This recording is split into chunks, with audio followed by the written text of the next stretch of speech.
Hello and welcome to There's No Business Like, a podcast where friends and industry colleagues explore topics and interview leaders in our industry of professional theatrical touring.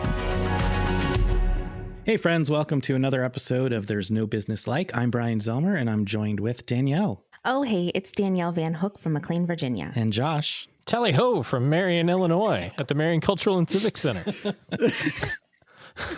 And Katie. Hey everyone, how's it going? Katie Miller with the Midland Center for the Arts in Midland, Michigan. And last but not least, Kevin. It's Kevin Maynard from Quad City Arts. This week I spoke with Chris Fontakis, who runs Sirius Theater in Beacon, New York.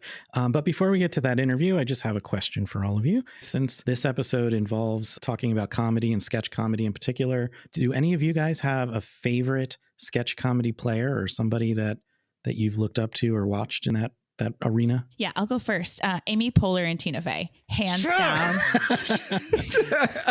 You own both of their books. I do own both of their books, and I've read them multiple times. Tina Fey's book is awesome.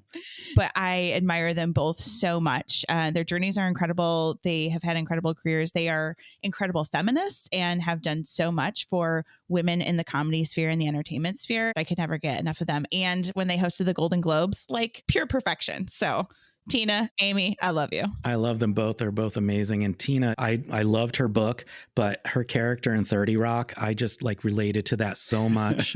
I felt that was my life, only the theater version of it. So this is just now a Tina Fey and Amy Poehler fan podcast.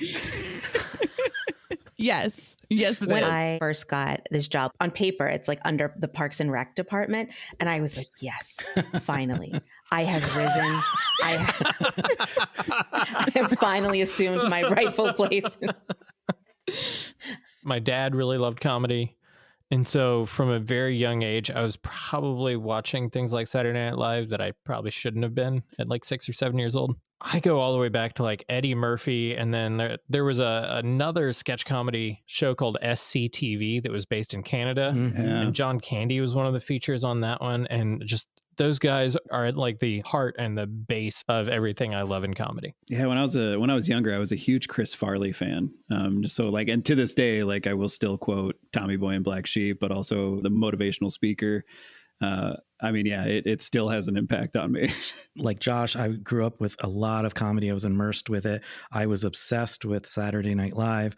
And they always say that when you're around middle or high school, whatever cast was on, that's going to be your favorite. And I guess that's true. And I have to go, if I have to pick one, it would have to be probably Dana Carvey. He's the OG of SNL, just did so many amazing characters and was just so funny. But honestly, I love them all equally. That whole class, Phil Hartman, Kevin Nealon, who I got to work with and was really great. Kevin mentioned Farley. I worked with his brother, Kevin.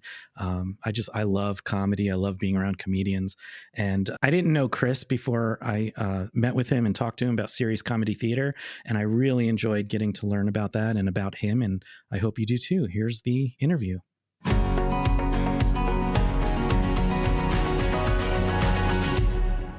Hi, I'm Chris Fontakis. I am the artistic director and founder of Sirius Comedy Theater in Beacon, New York. Chris, it's great to sit down with you today. Thanks for taking the time to do this. Of course, Bryan. I'm just curious, before we really get into the meat of what you do today, I just want to learn a little bit about your role in Sirius Comedy Theater. What are some of the duties and responsibilities? Sure. So in most improv theaters, the responsibilities get broken down into artistic director, someone who's in charge of the academic program, and then maybe someone who's in charge of all back of house kind of things. And then as it gets bigger, more responsibilities. But the artistic director tends to be someone who is in charge of shows and what the public sees on our stage. And I want to learn more about Sirius Comedy Theater, but first, I want to learn about you and just see what your background is. I know you have an extensive background in improv and sketch comedy. Can you just kind of give us a highlighted version of where you started and how it led to today? I remember when I was early 20s, maybe 21 or something, my stage fright was so absurd.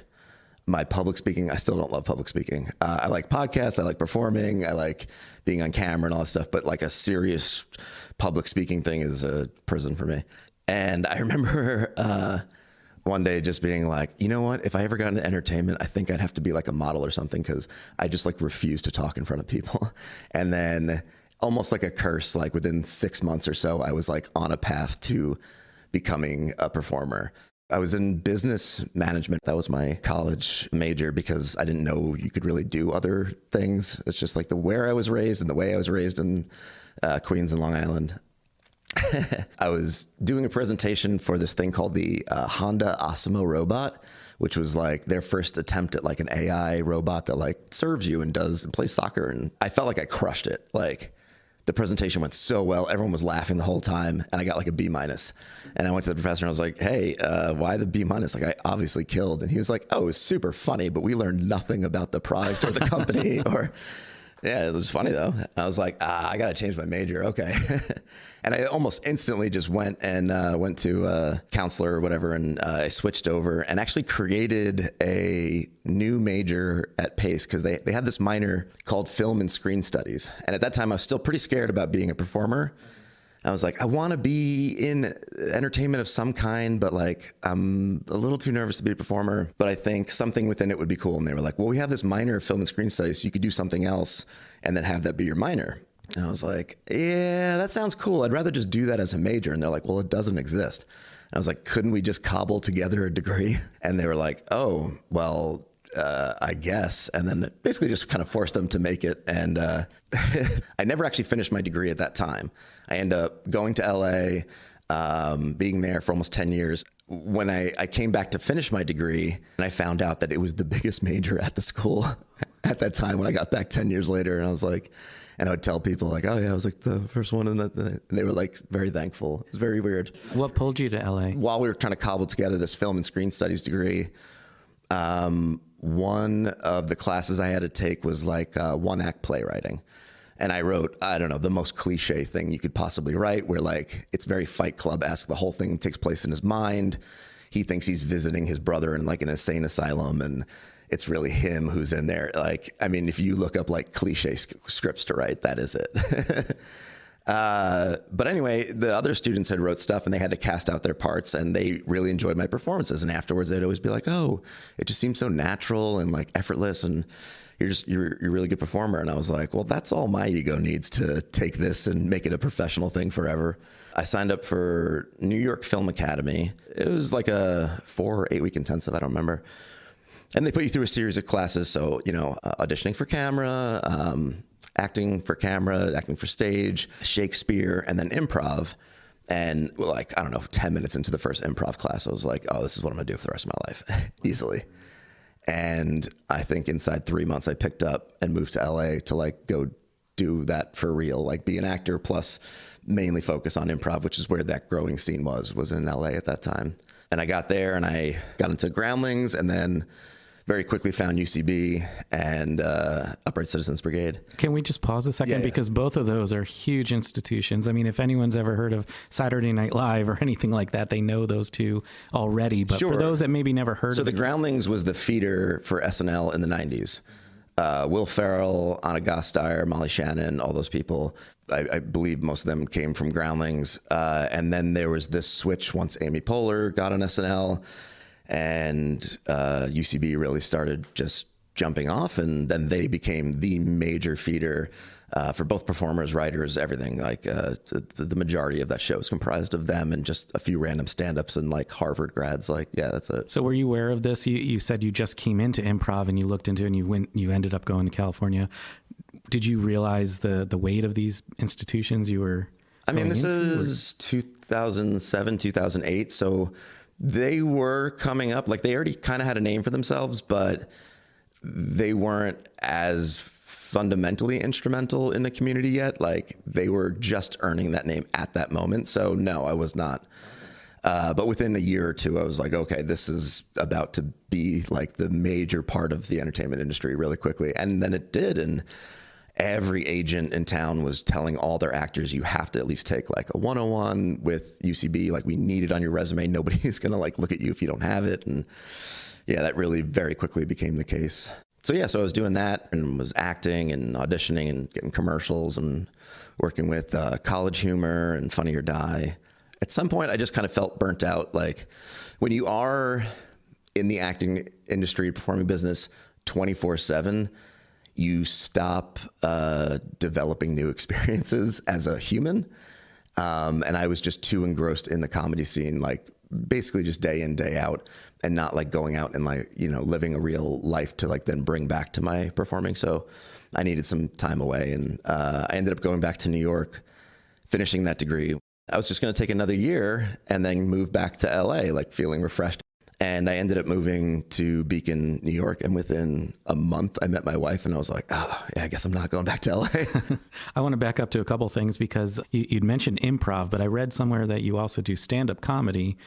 Did that enter your life yet, or is that later on? So that probably started maybe 3 years into improv. So you were doing both in California. So, this is back in California. I guess this is kind of an important story. I also performed at Improv Olympic, IO West out in LA. There's no way to tell the story without name dropping, but it is what it is. One night we're at the bar that's like part of the actual theater, and a friend of mine who happened to be Jordan Peele was not famous yet. He didn't even have Key and Peele yet. He was, I mean, probably 6 months out from that starting, and he had just started really doing stand-up.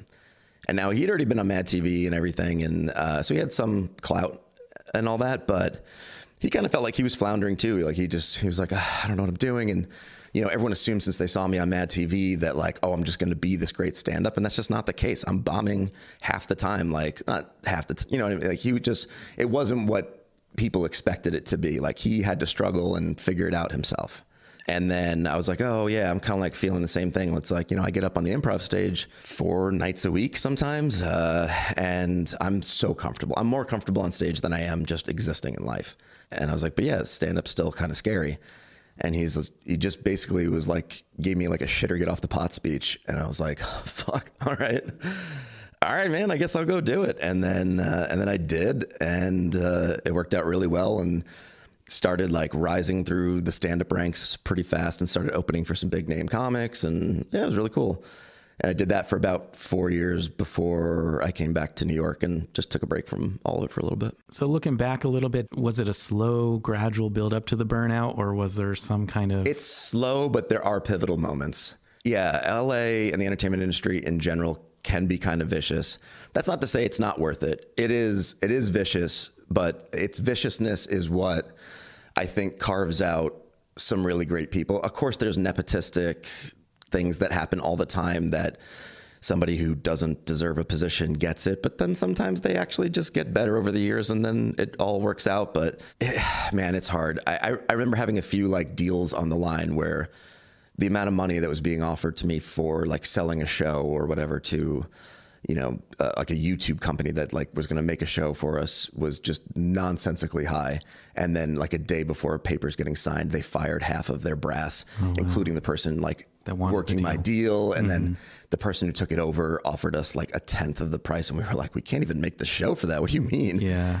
I just ask because I know a lot of people look at who aren't involved in the industry. They'll look at like touring musicians or comedians and working with big name people, and they just see the glamour and the excitement. And they, you know, there are a lot of other things that are just not in front of the cameras. I don't know a single comedian or actor that in any given year doesn't have like 2 to 3 months of just crippling depression, where like they want to make stuff, they want to be doing something, and they're stuck in their house. And they don't know how to get out from under the thing. Or even if like you're seeing them out and they look happy and everything, that doesn't mean that they're just not putting that mask on for that moment to like go out on an audition, do a thing, whatever it is. And the second they get home, they're just like back in bed, just like, oh, the world is fucking hard. This whole thing really hurts. It's so common. I know it's taken us down kind of a side path, but I think it's important because the pandemic's kind of brought that to light for a lot of people, not just within our industry. I mean, depression has come up quite a bit. Have you seen at least the stigma of acknowledging that changing at all since you started in the industry to now? Yeah. Oh yeah. That's cool. I think when I started, there was still this air of like, you still need to be presented in the best way possible. And I think, I wouldn't even say I think, I'm pretty sure the answer is social media that fixed everything, because when you need to be on camera for that many hours of your day, week, month, a lot of stuff is going to slip through. You can only be so perfect and glossy for so much time before your audience sees like little cracks in the armor and they're like, hey, what was that? And then over time, they had to start like just kind of fessing up to like their own, depressions or whatever things they're dealing with, their autism or whatever's going on, like ADHD. They finally start talking about those things. And I think that really started in like 2014, 2015. And now we're just starting to like reap the benefits of like making that a bigger conversation and, more stand-up comedians putting that as like bigger chunks of their acts and making it more of a normalized conversation. Yeah. Yeah. I think a lot more of them are talking now openly about seeing a therapist and getting the help they need too, which hopefully will help others that need that help and acknowledge that it's not a bad thing. Yeah. And I would say in the past, especially someone with like really rampant ADHD, autism, or severe depression, they would have been stigmatized. And I think people would have stayed more away from them in a general sense as to not have like their name tethered to that person's name, which is unfortunate. And that is just not the case anymore. So there's people that champion every group now. It was so amazing. Now that we've done a great job getting people excited about wanting to be in improv and comedy. Yeah.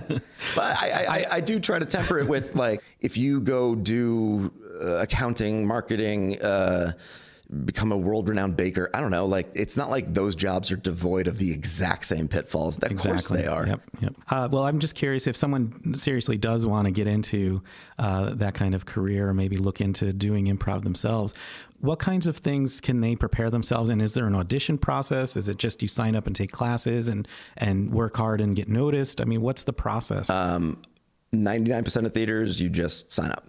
So whatever like the 101 level 1 intro course is, you sign up, you show up, have some fun. Level 1 is almost always centered on maximizing fun for new students because that's what it should be. And then at the end of that course, if they're like, this is for me, I want to do more. Level 2, almost at every theater, adds a little bit more of a dose of reality of like, okay, and then this is what the work actually looks like. And that's not to say it's stripped and devoid of all fun, but any practice that you want to get better at, like even something like woodworking, in the beginning when you're just building like a cutting board or a basic shelf or something, it's an easy, nice, short project, whatever. And then you have a thing and you put your cup on it and you're like, oh, I've got a shelf and it holds a candle. Great. But if you want to get really good at it, it's really hard, so it has its ups and its downs. But so then some theaters have more of a pass-fail kind of thing. Something like Groundlings has a super absurdly strict way that they do stuff. Now, they may have changed their policy over the years. I know while I was there, after level 3, if you don't pass it in their eyes, they tell you never to come back. You can't even take level 3 again, 2, 1, nothing. There's like, we do not mesh, leave.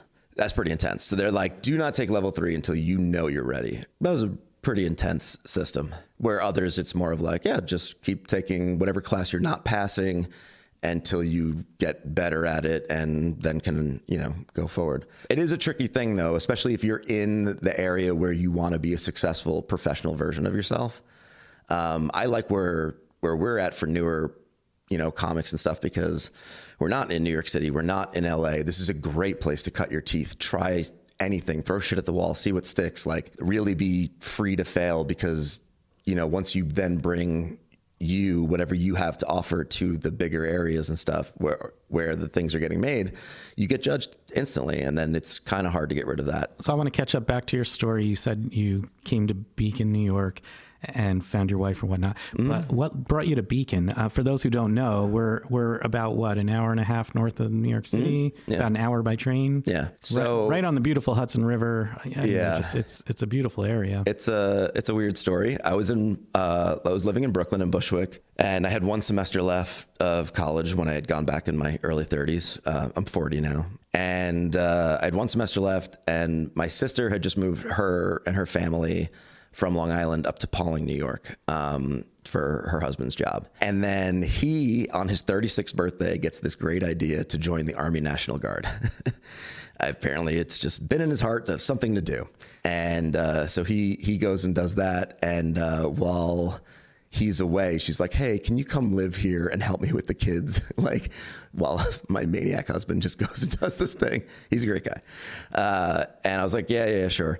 And by the time that time was over and I went to go back to find another place in Brooklyn, all the prices went up by like, I don't know, 50%. It was crazy. I was like, all right, I just definitely don't want to be back there. I've already graduated. I'm good. And I basically spun the wheel of Hudson Valley and was like, show me an art town. And then I found Beacon and literally moved here blind, knowing nobody. That kind of brings us into starting your company. And I read on there that, and I don't know if this is just comedy or if it's true, Sure. but that you started the company because you wanted to make friends. Yeah. I didn't know anybody here. Yeah, absolutely. It's a combination of I needed friends and it kind of happened by accident. So was this the first time you started your own company? Because up until then you've been a performer. Oh, second time. Okay. I owned a skateboard shop in Long Island. Oh, wow. Yeah. Wow. I don't know if we should touch on that or not. That sounds interesting to me. I would call it more misguided than anything. But I'm sure you learned, even if you made a lot of mistakes, Yes. especially if you made a lot of mistakes, you probably learned a lot from that experience. I made an infinite amount of valuable mistakes. Before we get into serious, I'm just curious, is there one particular mistake you could share that you learned there that helped you when you started this company? It's one of those things of like, if you consider yourself to be someone that has good taste and like you know enough about the thing you're getting into and that you really believe the thing you're about to do, commit to it 100%, even if that puts you in a scary financial place for a little while. If you do 75% or 50% of what that real dream was, it will fail 100%. But if you just go full bore for it, they see your dream, they pick up on it, their subconscious picks up on it, and they're like, there's something here. This place is like electric. I'm in. And I didn't go full bore the first time. Wow, that's a powerful lesson. And I'd have to say from my own experiences, that's very true. Yeah. And it's something that isn't really talked about or thought about. So thanks for sharing that. Oh, yeah. So bring us into serious now. Tell us more about the company. We kind of just touched on it at the very beginning of our conversation, but I want to really dive into it now and understand what you do now. There's really no way to get to this without the slightly longer version of when I finished my degree at Pace, I decided afterwards that I wanted to just work a series of different jobs for about 3 months at a time. I was like, the best way to get more world experience and things I can pull and write from and create would just be to live the most life I can live. So I did that, and I started working for a cabinet maker, and I was installing kitchen cabinets and creating them, and I apprenticed for 2 different blacksmiths. I volunteered for the fire department for a year and a half. I sold trailers and dump truck bodies. I worked for an artist and helped him move his art around. I worked for another artist and drove it to different galleries and helped him create his bigger pieces. Sold ad space for a website. Like I did everything. 3 months, move on. 3 months, move on. And that was the plan. But you know, if anything you commit to, you start to really get into it. But again, I started to feel that itch and that claw to get back into performing. And I was just walking down Main Street in Beacon one day, and friends of mine, they own BPAC, Beacon Performing Arts Center, which is like a kids musical theater company. And I was like, hey, you don't happen to have like adult comedy classes here, do you? And they're like, no, this is a kid's place. I was like, is that something you think maybe we could do like as like a, just try it out kind of thing? And they're like, yeah, maybe. And after a few months, we finally cobbled something together, and we put on our first improv jam where they still fundamentally did not understand what that even meant. And nor did the community at large, but like 40 people showed up. Wow. Not even knowing what it was. They showed no up. idea. Why do you think that is? What was it that attracted them to come? They're just such amazing, friendly people. The people that run BPAC, Jake and Kate, that when they put the message out to the parents of all the students that they had, they were like, yeah, what is this? We're showing up for it. And it just worked out. And then from that, there was a core group of people that were like, hey, we want like classes or more jams, more classes. We're like, okay. And then just kept, based on demand, like they just kept wanting more. And we outgrew the kids theater pretty quickly and had to get our own spot. And and the theater was just kind of born just from pure demand. Like I did not necessarily try. That's why I say it's an accident. It just kind of kept happening. This is a pretty cool place that we're sitting in and talking together at now. Can you just maybe for our listeners tell us about this space? So we are in the former Beacon High School. The city, when it went through harder times, ended up selling a lot of the government buildings. They sold this to build a new facility. This one was getting a little worse for wear, and the city's booming now. But so I imagine they regret selling it.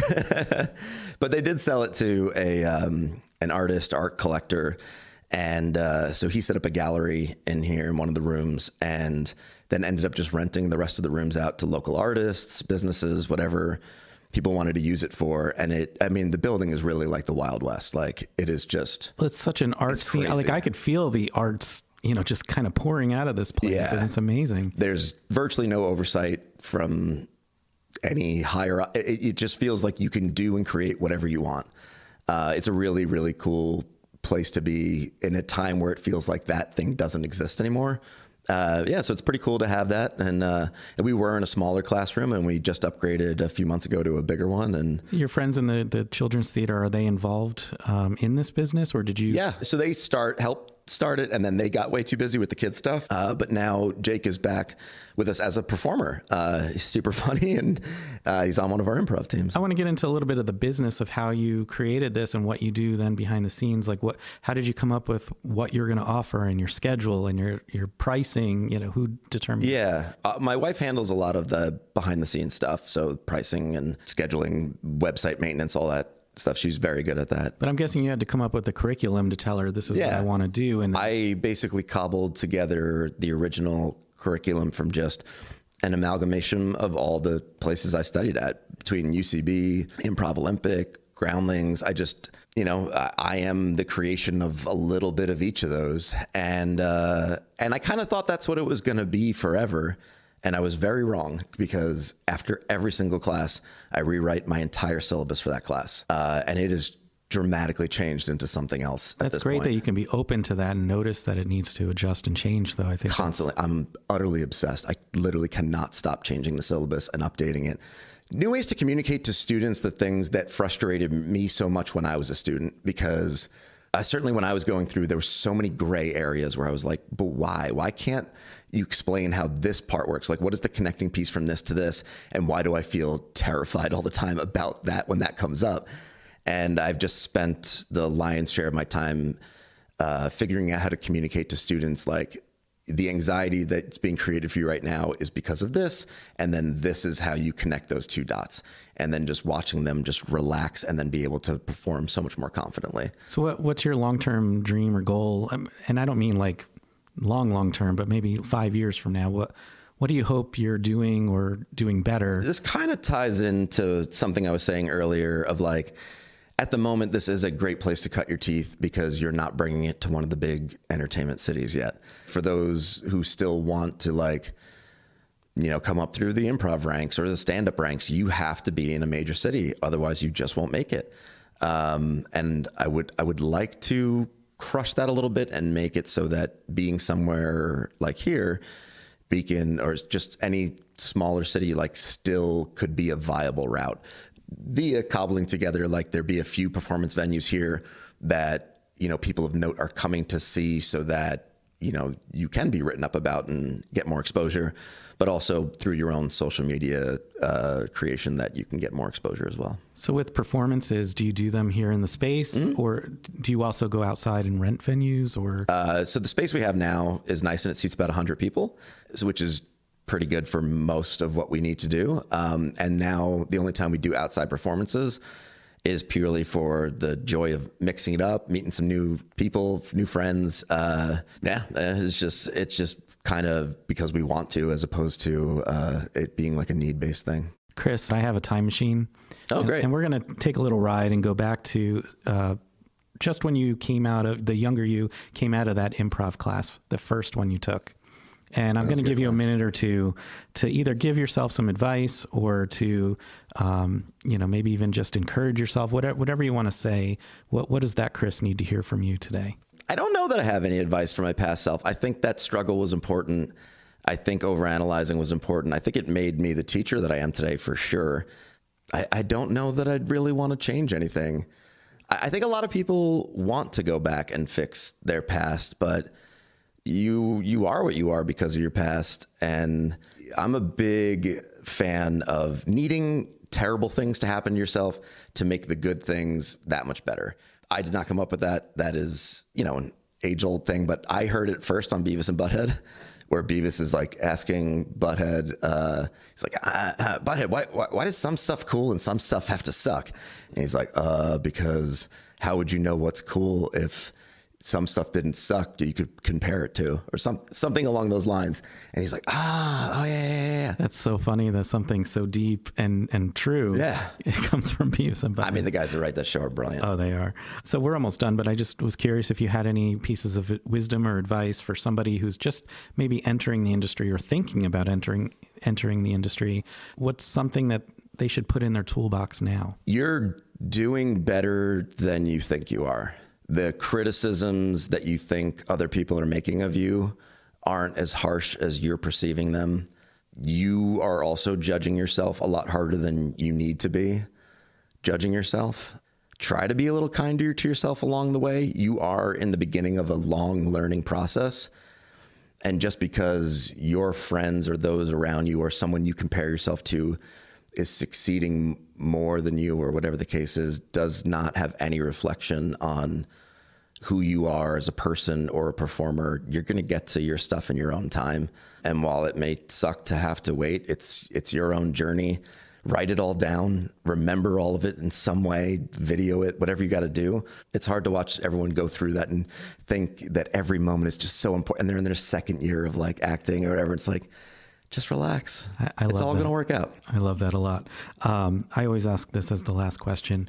What do you like most about working in the industry today? In, 2013 or 2014, Bridesmaids came out around then, I think. And it really threw me back. The women around me were on improv stages 4 or 5 nights a week like I was. And I was like, yeah, they're really funny. I don't know why this isn't being represented in TV. I don't know why this stuff isn't happening. Because, the certain groups were very against, then women playing Ghostbusters and this and that. And I was like, yeah, maybe it's not up to like technically your perfect, thing that you could never even achieve either, random commenter. But you got to give people time to sharpen their craft to catch up to the people that have been given all the opportunity. Women, people of color, the LGBT community. You can be angry if you want, or you can do what I did and become a teacher and help champion other people to, see what they're capable of. And every time somebody achieves something they didn't think was possible for them, especially when they were growing up, because that world definitely didn't exist, I'm infinitely happier than my own successes. So being a teacher right now and getting to see that is so rewarding. Chris, I really enjoyed sitting down with you and learning about your story, and thanks for sharing with us today. Oh, yeah. Thanks for having me.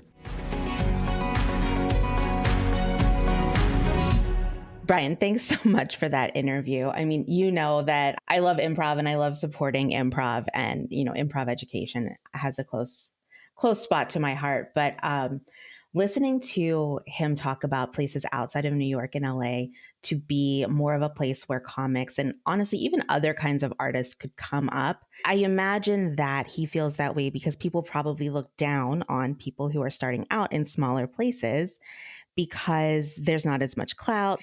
And, there were sort of 2 places in this interview where social media was really like highlighted and given love in ways that it's often not. I thought that was interesting. Yeah. And so I love that combination of sort of like building your in-person sketch, improv, like stand-up abilities, while you're also able to start building like a social media persona or doing like social skits and things like that to build up your credentials or just to build up your following before you end up in one of these places that are much more shark-infested waters. Mm-hmm. All these other forces that are bringing you down. Like I want more of him in the world. I think of his name. Yeah. And Chris is a great example of doing the thing, right? Going and pursuing your dream, and then taking those skills to a different community and creating opportunities for others in, like you're saying, Danielle, a place that's more affordable, that is less stressful, where you have the support of family and friends and that sort of thing. And, you know, he fully recognized that burnout and then switched his trajectory and has created a great opportunity for himself and for other folks that want to pursue that. It just goes to show that like art can exist and should exist anywhere. And those educational and training opportunities need to exist in other places other than just big cities. And there's a lot of value in that. I think a lot of us that work in smaller institutions, work in rural communities, aren't in Chicago, New York, or LA. Like, we just don't feel as valued, or that the work that we do isn't as important. But clearly it is, because everyone needs what we do. And so I just really love that example of like taking your experience and building something for others based on that. I loved his outlook on education and teaching people, about like how he felt fulfilled by seeing other people's success, and, you know, being able to play a part in that. And I love that. And it sort of has centered around everything that he has built there, is, you know, helping other people succeed. Well, and I also love that he doesn't have an ego about the way he teaches. He was talking about how his curriculum changes every single time that he does it based on the successes from the last time that he did it. And he's constantly learning and reworking it to be a better program all the time. And that's where he's, as the person running the program, he's taking his own ego out of it and saying, I don't know best, I'm learning all the time. I also really like that he brings up the mental health aspect of comedy. To quote him, he doesn't know a single comedian that doesn't occasionally experience crippling depression. And I don't think that's isolated to just comedians. I don't know many artists that don't occasionally suffer crippling depression, myself included in that. You put so much of yourself into these things, and then there's just nothing left. I went on a string of 4 or 5 murals that I created over about a month and a half at one point, and I crashed so hard for about 4 or 5 weeks afterwards and just hit a depression that I couldn't get out of. I remember being in it and telling my wife, I was like, I'm just down and I can't get out of it, and I don't know how to get out of it. But it was a very active acknowledgement of, I am so down and I can't get out of it. I don't know how to get out of it right now. And what finally broke that depression for me was actually creating again and diving back into the creative process. I've also had an experience of like creating a program that just like got a lot of like, you know, like congratulations and things written in the press, and, you know, a lot of people like saying a lot of really nice things about it. And it kind of gives you like a little bit of a high, you know, like I can do this. And then, you know, that thing kind of ended. And I felt so much pressure that like the next thing and the next thing and the next thing that I did also needed to be as amazing, if not better. And that was crippling as well. I mean, that just put me in, like, I had no creative ideas whenever I was in that sort of a place. We shouldn't be imposing those kind of things on us, but you do feel that as a creative person, that pressure to just keep going and upping and upping and upping. I feel that in my bones at this very moment.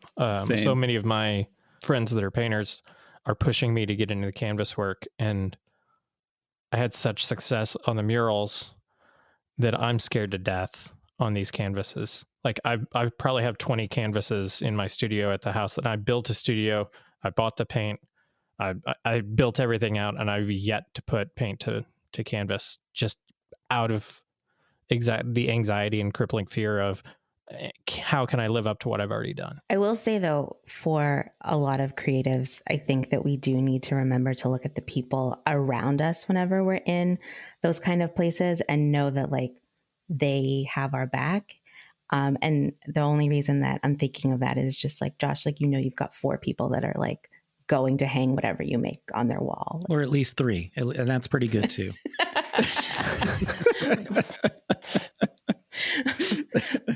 But I do think whenever you get into that funk, it is hard to remember that the people that you love, that you support, will also come and be that support for you. Yeah. And in our house, we just sort of refer to it as the case of the sads, where like you're just having these moments where you're like, look, I understand that most things in my life are fine right now. Like in theory, like there's no reason that I should be feeling this way. I can't control that.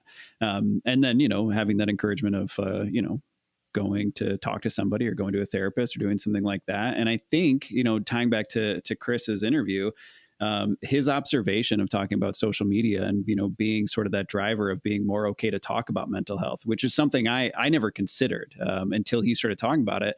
And I was like, yeah, we do see sort of that, depression and mental health talk proliferate on our social media accounts. And I think that, we have spent so much time sort of thinking about social media in that reverse aspect of like villainizing it in the sense of like, it's what's causing this depression versus going, this might be the reason we're talking about it more, having a bit more comfortable having these conversations like we're having right now. When he brought up social media, I thought it was going to be the typical, why it's bad. But yeah, that was really surprising and made me think in a new way about it. One thing that he made me think in a new way about was the infinite wisdom of Beavis and Butthead. Yes. I loved his story about going to his school administration, like wanting to cobble together a degree and creating that kind of from scratch out of nothing. And then he leaves and comes back, and all of a sudden it's the most popular major at Pace. And pretty sure, Kevin, you and I, when we sat down with those students at APAP during the mentorship session, the two students we sat with at the table were in that program. Like that was what they were majoring in at Pace University. And so I just love that idea of like asking, right? Kind of going back to the conversation we had with Max Darwin months ago about like, all you can do is ask and all they can say is no. And sometimes a big swing pays off and you have effects, like there's long-term, you can have a long-term impact. And what he did really changed the trajectory for a lot of additional students at Pace and gave them opportunity that didn't exist before. So I really thought that was a very cool part of his story and a great lesson in just like asking. I also like his advice about going full bore and putting 100% in, because it's like especially within the arts, it is so painfully obvious when someone isn't putting in all of the effort that they can. And just, to put everything you have into it. If that's what you're passionate about, put yourself into it and put it out there. Circling back to Chris's advice at the very end about essentially imposter syndrome, not measuring yourself against others and you're on your own timeline. I just think that we cannot emphasize that enough amongst ourselves as friends and colleagues and with other folks in the industry, especially emerging talent coming out as administrators or artists. Like it's so true and it's so easy to forget. And I just really love Chris reinforcing that at the end of your conversation. And I think it's something I personally have to work on. I struggle with that quite a lot in a lot of different ways. And so I just appreciated him lifting that up again. And I hope people take a moment to really listen to the end part again and take that to heart. So thanks, Chris, for that. So after I was done speaking with Chris and packing up the podcasting equipment, he was talking to me a little bit more about his studio, and we walked around and saw the space more. So he was telling me about this one Ivy League professor who immigrated from an Asian country. English was not her first language. And she was having a hard time not only connecting with students, but even just building a rapport with her faculty colleagues. And so she took a couple improv classes, hoping that would help her loosen up a little bit and learn some new ways to connect with people. And she found it so valuable that she then took more and more and more and ended up being one of the regular people that came to not only take classes, but be part of their company. And she's such a big proponent for improv and some of the important work that it can do outside of just entertaining. I want to thank Chris for sitting down with me again, and I thank you guys all for sharing what you did. And we look forward to you tuning in next time on There's No Business Like.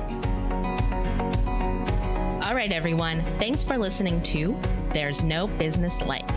Our producers and hosts are Bryan Zelmer, Josh Benson, Kevin Maynard, Katie Miller, and me, Danielle Van Hook. Views expressed in this podcast are ours alone and are not reflective of the organizations we are a part of. Keep up with us at nobusinesslike.com. There you'll find links to all of our episodes and socials. If you like this podcast, give us a like, a follow, a review, or our favorite, a 5-star rating. Oh wait, what was that site? I got it, don't worry. It is nobusinesslike.com. Do I sound out Bucks-I-ness every time I type it? Yep, sure do. Stay in touch, my friends. I only am shaking my head because I've experienced those like Parks and Rec style meetings. But I'm going, oh God, no. It's a bit too accurate But at like, times. do you also sometimes just like buy something unnecessary and be like, Treat yourself? treat yourself? You ever just buy anything like wildly time. unnecessary? It's like, treat yourself. Treat Yourself Day is October 13th and Galentine's Day is February 13th, just so you all know. So let's just buy something great for ourselves the 13th of every month. Done. I like Danielle's thinking.